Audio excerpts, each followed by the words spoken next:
à tous. Au programme de l'émission Service compris de ce vendredi, tout d'abord du théâtre avec sur notre plateau Anne Irac et Roland Thibault de la Roulotte Théâtrale. On parlera de leur passion pour la scène et pour les textes et aussi du programme de la Roulotte et des projets de la Roulotte pour les mois à venir.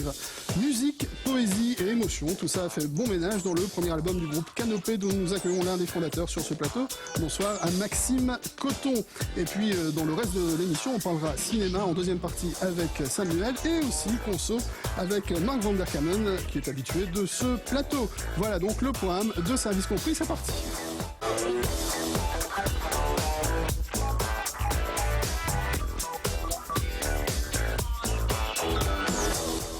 Allez, je le disais, on va commencer par parler théâtre avec la Roulotte Théâtrale. Qui connaît mieux sur ce plateau dans la Roulotte Théâtrale, à part nos invités bien entendu, c'est Geoffrey Guillemot. Salut Geoffrey. Bonjour. Spécialiste théâtre. Hein, tout va bien ? Tout va bien et vous ? Très bien. Bonjour tension, Annie, bonjour Roland. Bonjour. Merci d'être avec nous. Vous êtes les deux personnes qui gèrent la Roulotte Théâtrale à Ailouge, rue de la Paix. Alors c'est une longue aventure. Vous êtes arrivé chez nous après un passage par Bruxelles et Louvain en 1986. Qu'est-ce qui vous a amené à Mons ? Il y a Roland qui se dit « Oh là, ça commence. Qu'est-ce qui nous a amené à Mons ? Eh bien, pas mal de choses, notamment la Maison de la Culture de Mons qui existait. Et nous avons donc fait plusieurs spectacles avec la Maison de la Culture. Et puis nous avons fait un spectacle qui a fort bien marché, c'était la Salle des Profs. En 81, oui c'est ça, à la Salle des Profs pendant 2 ans. Un grand succès du théâtre belge, c'est vraiment une pièce magnifique. Alors on a joué avec la Maison de la Culture et puis on s'est dit, parce que Roland avait une maison à Ailouge, on va s'installer dans la Grange. Je t'interromps. Ah, voilà, ça commence. Mais, pas de dispute. Par contre, une petite anecdote qui est intéressante. Nous étions à Bruxelles. Et à Bruxelles, je monte une pièce qui s'appelait l'Internationale des grands-mères et qui racontait la vie de ma grand-mère. On m'a conseillé les meilleurs comédiens qu'il y avait sur le marché à ce moment-là. Et les meilleurs sur le marché, c'était Anne-Marie Capelier et Jacques Deboc. Je contacte les comédiens, je les engage, on commence à répéter à Bruxelles. Et puis on s'est rendu compte qu'on faisait tous la navette. Anne-Marie était la fille du pharmacien d'Ailouge et Jacques Deboc habitait Carnion. Ailouge, centre du monde en fait. Et donc on s'est dit pourquoi aller perdre son temps à Bruxelles alors que les forces vives sont là. Chez nous. Et on a rencontré Jean-Claude Deruder, des gens très intéressants comme ça. Et donc cette grange, Annie, s'est transformée en théâtre et vous mettez l'accent sur les talents régionaux, le Picard, notre patois régional. Cette grange est devenue un petit peu le centre d'Ailouge quelque part. C'est-à-dire que le centre d'Ailouge, oui, c'est-à-dire qu'on est même au centre du renouveau du quartier. Donc voilà, c'est magnifique. Alors la grange au départ, c'était pas mal, mais il n'y avait pas de chauffage. Maintenant il y a du chauffage. Maintenant, il y a aussi un écran, il y a du cinéma, il y a du théâtre. On voit quelques images à l'antenne. Alors ça, c'est un extrait de Bardac, c'était le dernier spectacle. Ah voilà. Allez-y, continuez. Voilà donc Bardac. Là, c'était donc un spectacle avec Georges Clécidis et Stéphane Thibault qu'on a joué à Ailouge, qu'on a joué à Dour, et puis aussi à Mons. Et puis, on continue, on fait des parcours dans le village, on fait du cinéma, du théâtre. Disons qu'on essaie d'avoir une activité de création, réellement une activité de création professionnelle. Moi, je n'insisterai jamais assez. Et quand on dit que nous utilisons les langues régionales, oui, on les utilise, mais on essaie de les utiliser de façon professionnelle. Donc pas de façon légère, non. Moi, je me suis rendu compte en écrivant une pièce qui s'appelle Moneuse, que à l'époque de Moneuse, l'époque de la Révolution, les protagonistes nécessairement devaient parler le picard. Même les nobles, puisque la lutte contre les langues régionales a été à la fois le fait des rois de France et à la fois le fait des autorités de la République. C'est un noble et pas un picard vulgaire. Tout à fait. Donc, en fait, voilà. c'est une langue. C'est une langue et donc on peut aussi bien jouer en picard borin qu'en français. Mais vous proposez également des pièces en français évidemment, toute l'année et de nombreux talents sont passés par la Roulotte Théâtrale à Ailouge. On pense par exemple à Arnaud Léonard. Arnaud Léonard qui, après avoir joué avec nous, est parti à Paris pour jouer dans Le Roi Lion. Puis encore beaucoup de choses. Il est dans l'Évoque à Pipi. People en ce moment. Donc Christophe Espel qui est parti à Londres. Il faut il faut dire qu'on va jouer à Londres le 23 novembre avec Christophe Espel. En anglais. Voilà, en anglais. On va parler en anglais. C'est comme ça qu'on dit. On parle du Picard et puis on joue Picard en anglais. Oui. Voilà. Puisque ça raconte la vie de l'ancêtre d'Annie qui était irlandaise. Voilà, donc ça se passe en anglais. Voilà, et le 31 octobre prochain, Roland, il y a une nouvelle étape à la roulotte théâtrale, c'est l'arrivée du cinéma. Alors pourquoi compléter l'offre théâtrale par du cinéma? En fait, on avait, ça c'est l'initiative de Stéphane Thibault qui fait du cinéma, et avec le Centre culturel de Dour, on a voulu créer une opération qui s'appelait l'écran libre. C'est-à-dire, il y a énormément de films, de courts-métrages qui sont proposés partout dans le monde et qui ne trouvent pas un endroit où être montrés sur grand écran. Les cinémas sont plus commerciaux. Voilà. Et donc, on a eu l'idée de faire cet écran libre et d'avoir un invité, chaque fois un invité prestigieux qui regarde avec nous les films. Et alors le premier film qui sera projeté, il y aura une soirée Halloween, c'est L'Épée enchantée. Voilà. Ce sera le 31 octobre prochain. On voit quelques images à l'antenne. Alors pourquoi avec ce film? Mais ça, c'est-à-dire que c'est un film qui parle de magiciens, de sorcières, de vampires. C'est un film qu'on n'a plus tellement l'occasion de voir. Et c'est un peu l'optique de Stéphane, c'est de dire on va faire du cinéma libéré, c'est-à-dire qu'on fait des courts-métrages, on propose aussi des films qu'on n'a pas l'habitude de voir toujours, mais qui sont néanmoins relativement commerciales et qui vont plaire aux petits comme aux plus grands. Alors, l'épée enchantée, c'est bien le 31 octobre et pas le 3 octobre. J'ai dit le 3. Non, c'est moi qui ai écrit le 3 en fait. Okay. C'était écrit le 3 sur l'écran, ce qui est une grave erreur, puisqu'on ne peut pas remonter dans le temps. On ne peut pas. Ça, même avec un hôtel. Non, on ne saurait pas. Et c'est gratuit pour les enfants de moins de 10 ans. D'autres choses, durant cette saison, un spectacle fin avril autour de DSK. Oui. Ah oui, alors là, là c'est piquant. Qui jouera DSK? Roland, qui jouera DSK? Eh bien, c'est parce que la partie du corps qu'on voit, faites attention à ce que vous dites, n'est pas ressemblante, mais j'ai la démarche. Ah d'accord. J'ai travaillé la démarche de DSK. Donc et vous, Annie, Anne moi, Sinclair. je suis Anne Sinclair. Oui, évidemment. Vous êtes sur le plateau de c'est ça. Voilà. Et ce sera pour fin avril. Donc, c'est une pièce de Françoise Oudard qui sera mise en scène par Stéphane Thibault et dans laquelle joueront Stéphane Thibault, Georges Kélésidis et Magali Bolonino. Oui. Nous avons commandé la pièce à Françoise Oudard.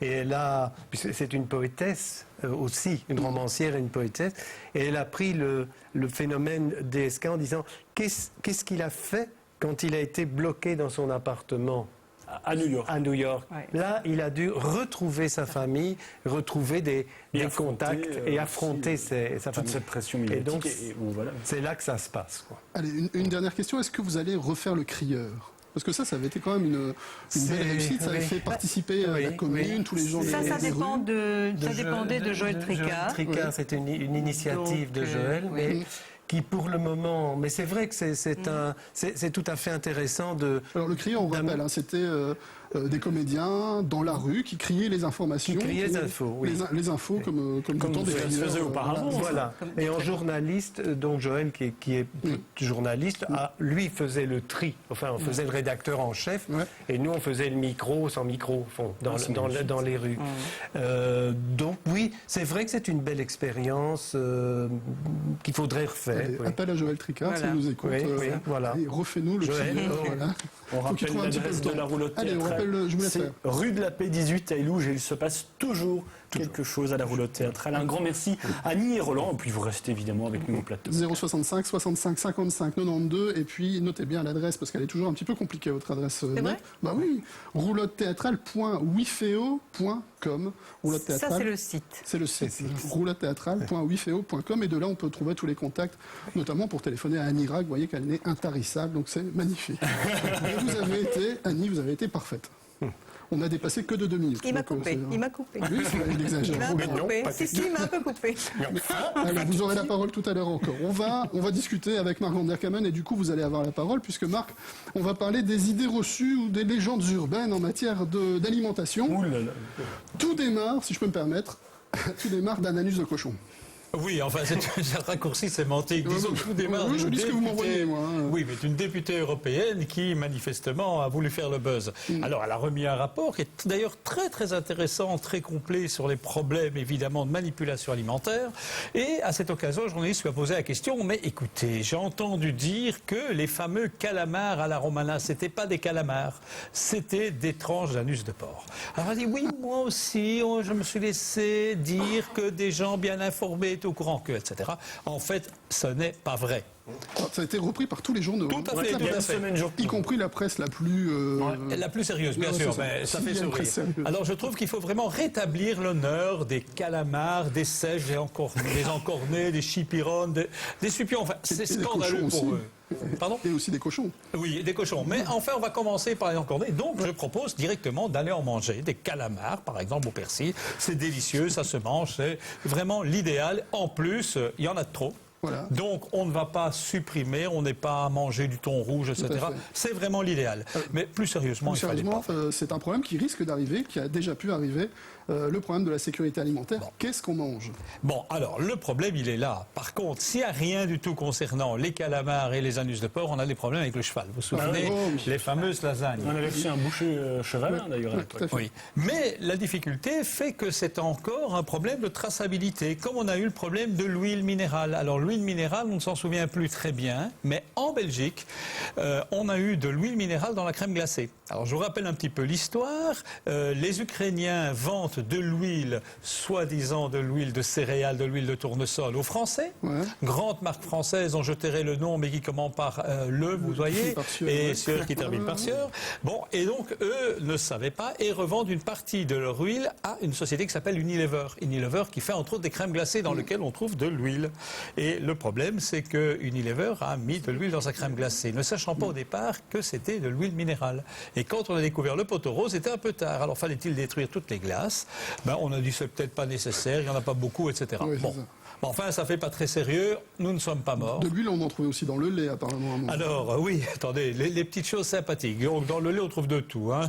En dehors de l'eau, on peut mettre du sucre de canne, des protéines de lait de bufflone. Vous voyez, c'est pas mal non plus. Bon, ça donne l'impression que le lait est un peu dilué. Donc, il y a des choses qui ne sont pas correctes. Entre parenthèses, le lait belge, avec le fameux losange B, 97% de ce lait est contrôlé et il est de qualité. Alors, globalement, on rajoute des choses à d'autres aliments qui, eux, sont vérifiés, tout simplement pour augmenter les volumes ou le poids, les masses Tout à fait. des choses vendues. Et voilà, L'exemple c'est ça, classique, l'arnaque, vous hein. allez piquer le saumon. Ouais. Le saumon frais, vous allez le piquer avec de l'eau salée. Gros avantage, ça augmente le poids. Surtout quand on congèle et tout. hein. Exactement. C'est magnifique. Alors vous avez aussi le miel. Le miel, on n'a pas peur de rajouter du sirop de sucre dedans, notamment du sirop de sucre fructose, parce que ça coûte Ouais. moins cher que le miel. Alors, je vois que l'huile d'olive contient quelquefois de l'huile de palme. Oh, l'huile de Vraiment. palme, de soja, tournesol, etc.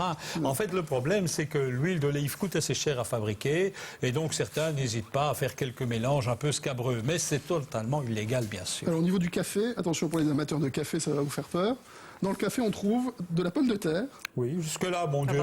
bon, des glands et de la chicorée. Oui, mais la chicorée, c'est peut-être normal, mais Ouais. pas dans le café qui se veut café pur. Et de nouveau, là aussi, il y a eu pas mal d'exactions. Maintenant, il y a un autre système qui n'est un traficotage sur le poids qui consiste à mettre un peu d'eau dans le café. Comme ça pèse plus lourd. Et l'Europe ne fait rien, Marc. Alors si, il y a bien des contrôles, mais toute la difficulté de tous ces contrôles, c'est qu'il faut pouvoir les mettre en place et contrôler. Et surtout, dénoncer quand quelqu'un ne respecte pas. Sinon, qu'est-ce que vous voulez? On ne sait pas qui c'est, donc finalement, on recommence. Les amendes sont peu dissuasives, vous savez, 50 €, 100 €, c'est pas grand-chose.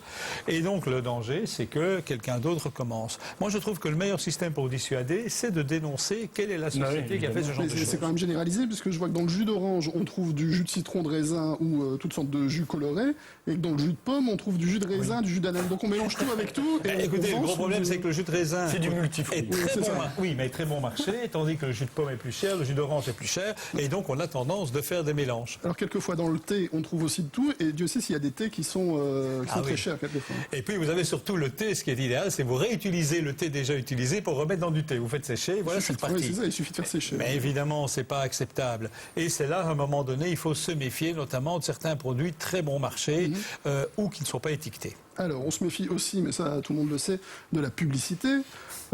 Il y a le Roland Thibault qu'on voit, par exemple, en photo, et il y a le vrai Roland Thibault, ce n'est pas le même. C'est horrible. Eh ben, j'ai la même chose avec... c'est horrible. Annie n'est pas d'accord. J'ai la même chose avec les Big Mac. Il y a le Big Mac qu'on voit en photo et le Big Mac qu'on mange Et réellement. c'est pas le même, parce que je ne fais jamais, moi. là. Regardez bien, on va vous montrer la photo. Ici, ce qui est amusant, c'est qu'on a montré, vous avez... donc, pour qu'on ne se trompe pas, ceux qui connaissent bien le McDo vont voir que le vrai se trouve évidemment, non pas à gauche, mais à droite sur la une photo. sale tête. Alors, ce sont les mêmes ingrédients. Qu'est-ce qu'il y a comme différence à gauche? Première chose, vous voyez le chapeau, le pain là. Ouais. Et bien en fait, on a choisi parmi une centaine de pains celui qui avait le plus de graines de sésame. Et vous voyez, c'est beaucoup plus beau, c'est plus agréable, etc. Deuxième chose, la viande. Et des Quand graines on de met de la sésame viande- bien dispersées. Oui, bien Il faut que ce dispersées. soit bien mis. Alors vous avez vu la viande, elle est fantastique. En fait, elle n'est pas cuite. On la met simplement un peu en couleur pour donner l'impression qu'elle est cuite, parce qu'elle tient mieux. Elle est crue, là, alors. Elle est crue. Alors vous avez aussi le fromage. Si vous avez vu, le problème, c'est que le fromage, il fond. Et quand il fond, il coule. Qu'est-ce qu'on met? On met du plastique dessus, ça maintient l'histoire. C'est le meilleur, ça, le fromage qui coule.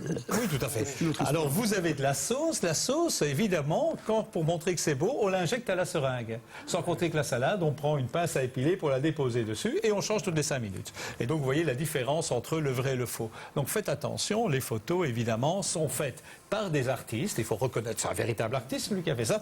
Mais sont là aussi pour donner envie et donc souvent pour tromper. On a vite compris quand on va dans le Big Mac, dans le McDo, dans... Oui, le problème, c'est qu'on l'a acheté. Il est trop tard. Et qu'on aime bien, Mais parfois. c'est tellement bon. De temps en temps. Alors, pour éviter tout ça, on l'a dit, il faut assurer la traçabilité, il faut renforcer les contrôles. Reste à voir si on y met les budgets nécessaires. Il faut dénoncer les contrevenants. Il y a toutes sortes d'organismes qui sont là pour écouter vos remarques, vos doléances et vos plaintes.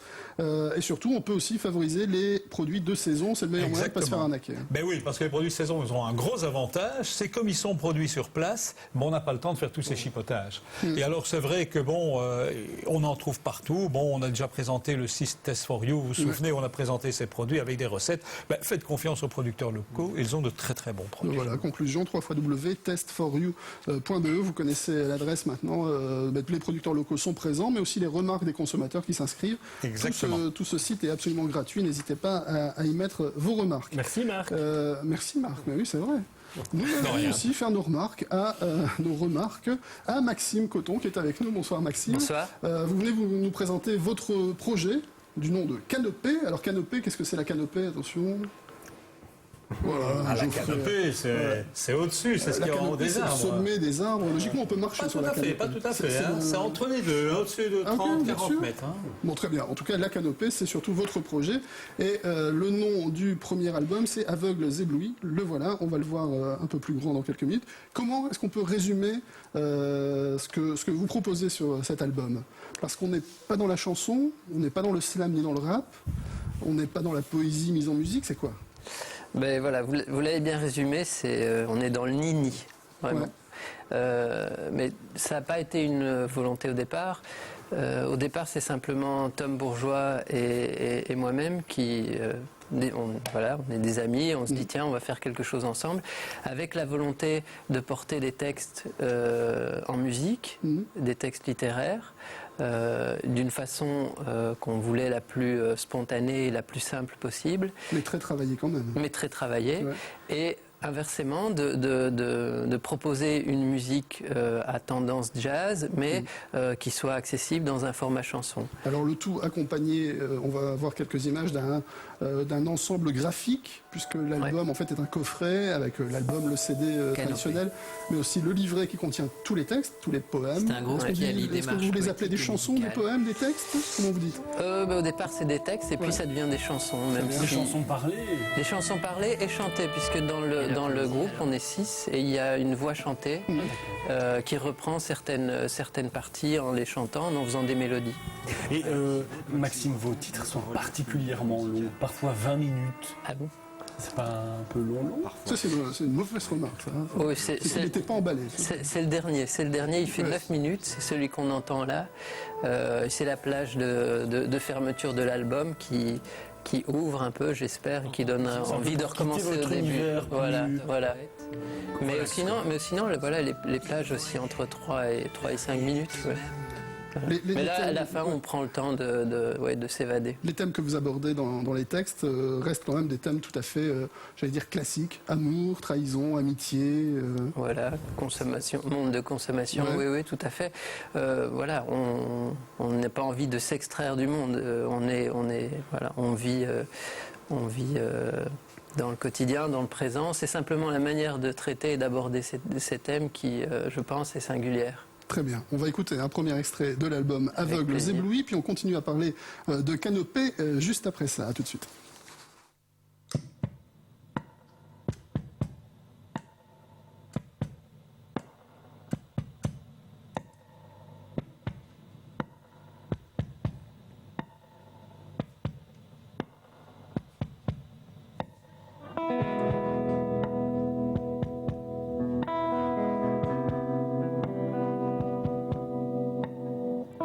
Nous avons la jeunesse, nous avons les doutes, les myriades d'espoirs. Nous sommes enrôlés par l'errance, nous sommes enfants du désamour. Impurs, sans doute, sans doute.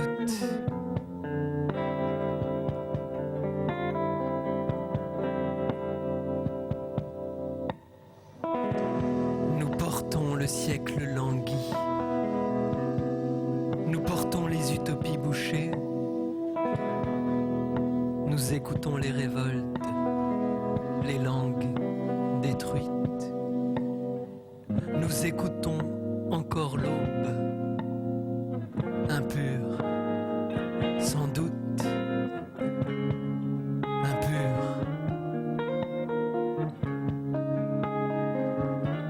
Sans doute.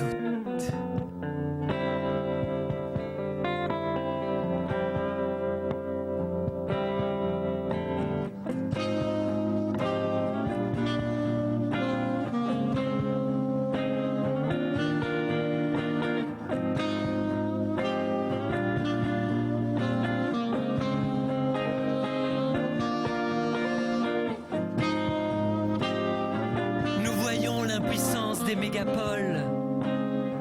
Nous voyons des mannequins, les sourires plastiques. Nous parcourons les murailles de néon. Nous parcourons les bris de vitres, l'architecture de la perte. Impur, sans doute. Nous troublons le futur de nos saturations. Nous troublons les frontières.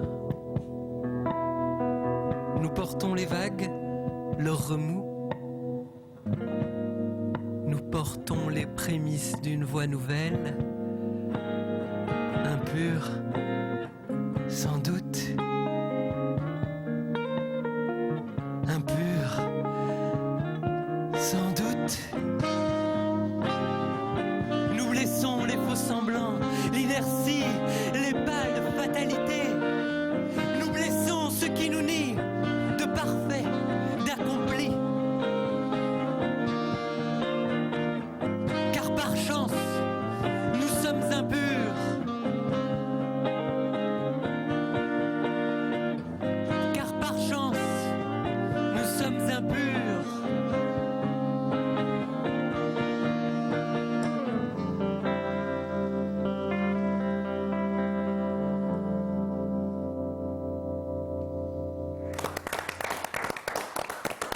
Premier extrait, en tout cas en premier extrait en live de l'album Aveugles éblouis de Canopée. Alors on l'a bien compris, vous travaillez beaucoup les ambiances sonores. Hein, vous avez tous aussi des formations en musique en tout cas qui vous font travailler là-dedans. Ça ressemble très fort à une ambiance sonore de musique de film, de bande originale. Oui, On y pense ? Pas consciemment, mais c'est vrai que, bon, outre les autres musiciens qui sont tous professionnels, moi je travaille principalement dans le cinéma. Je suis également réalisateur et j'imagine que ça a dû se retrouver. En fait, vous préparez un film inconsciemment, vous avez déjà la bande originale, il n'y a plus qu'à écrire et à réaliser. Non, mais j'espère que les images évoquées par la musique se suffisent. Moi j'ai trouvé ça sur votre site, vous emmenez les auditeurs vers un voyage contemporain. Je trouvais ça assez sympa. Voilà. Petite définition. Alors vous avez un style, on l'a vu, très particulier, tant au niveau du texte que de la musique est très reposante à l'arrière. Qu'est-ce que vous écoutez, vous, comme musique, personnellement, à part Canopée? Parce que vous écoutez Canopée tout le temps. Je n'écoute pas Canopée Ah tout bon le temps, non. Alors qu'est-ce que vous écoutez? On a beaucoup on a un bagage jazz, ça c'est sûr, mais j'écoute aussi beaucoup de chansons françaises. Et voilà, il y a quelques figures tutélaires qui sont pas loin.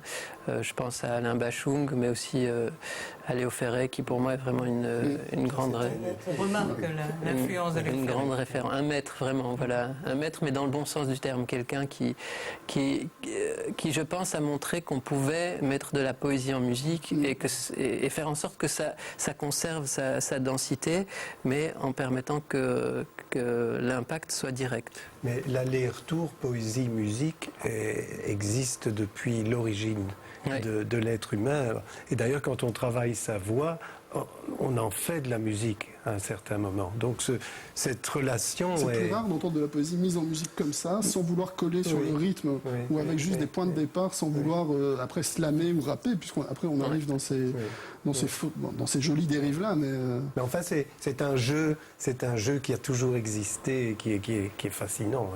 Un artiste peut-être pour la roulotte théâtrale. Et puis s'il fait du cinéma, voilà, projeter son film à la roulotte théâtrale. Voilà, je suis bien content. L'album, en tout cas, vous pouvez le télécharger sur les plateformes de téléchargement légales, mais on le trouve aussi un peu partout. Ouais. Canopée, Aveugles éblouis, on entendra en deuxième partie d'émission, à la fin de l'émission, un deuxième extrait. Merci beaucoup, Maxime, d'être passé par ici. Merci à vous. On finit cette première partie avec deux petites infos agenda. Tout d'abord, une bourse toute collection qui est organisée dans le cadre du projet Solange, au profit du projet Solange au Sud Kivu, au Congo. Il s'agit de soutenir un hôpital qui est situé là-bas au Sud Kivu. On vous propose donc une bourse, toute collection, livres, BD, cartes postales, vieux papier, philatélie et numismatie. Le jeudi 31 octobre, le vendredi 1er novembre et le samedi 2, ça se passe à l'Institut Saint-Joseph, à la rue de l'Abattoir, à Saint-Guilain. Et vous pouvez éventuellement joindre Madame Françoise Carlier qui organise ça, 065 77 85 44. Et puis deuxième petite annonce, des habitués de notre émission, le Tarin des Bruyères qui organise sa 48e exposition d'oiseaux. C'est à la salle Jacques et Galland à Jurbise les 2 et 3 novembre. L'entrée est gratuite et on pourra y voir comme d'habitude des centaines, des milliers d'oiseaux, et des plateau, grands et des petits et tout. N'hésitez pas. De toutes les couleurs. De toutes les couleurs, c'est assez formidable. Le Tarin des Bruyères. Non. Chat interdit. Chat interdit. Que les amis des oiseaux ou les gens avec des ailes éventuellement. Faites ce que vous voulez. Allez, on se retrouve après la pub. À tout de suite.